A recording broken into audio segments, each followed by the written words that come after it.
Okay, I was told that I should do this video, and so I guess Sadie wants to get involved. And just to prove a point, I'm using my cheapest welder. It's a little Harbor Freight flux cord welder. And what we're gonna do is teach you guys, if anybody wants to know, how to put an end on a throttle cable or a choke cable or any kind of cable. I got a small piece of cable here. This is just a scrap cable because I don't need one right now. I've been making them like this for years.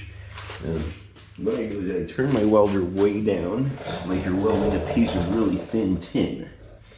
I'll turn my welder on. And what you do is do not ground to your cable, because you will burn your cable terribly.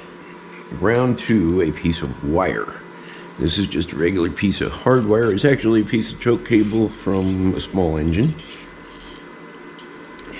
And as I said, you turn your welder down and get a good ground on this piece of wire.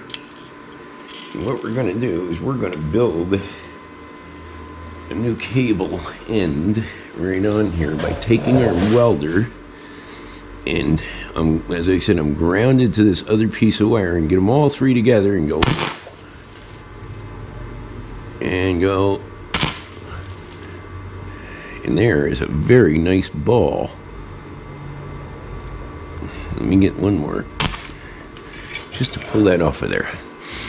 Now we have a nice ball, and if you want to add to it, you can come over here, and like I said, just use that one piece of wire and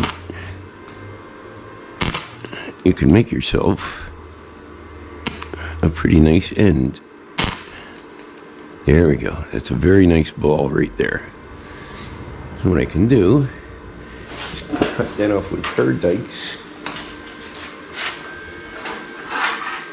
Then I can shape it with a grinder.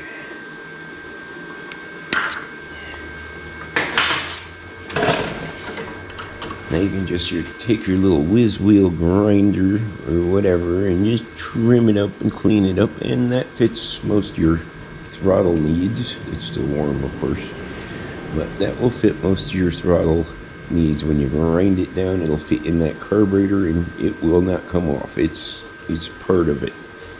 Now, another way I've done these is if you need a big one, again, you don't want to ground to this cable. That's the trick, is not to ground to this cable. We can get this right down so it's just above there, and of course ground the vise now.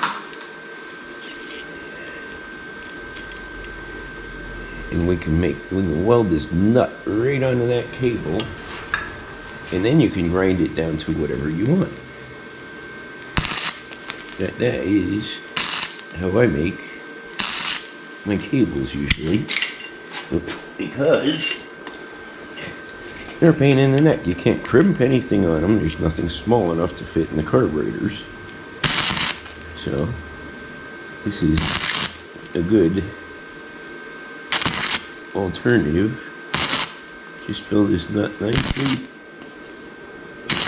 and like I said, you can grind it down to whatever you want, and it becomes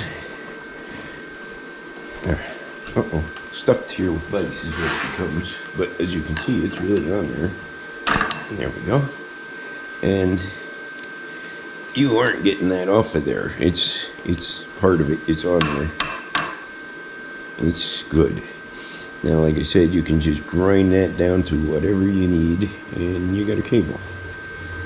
So, there's your small end for the carburetor. There's your big end you can grind down to make it fit your handle. Easy enough. That's it.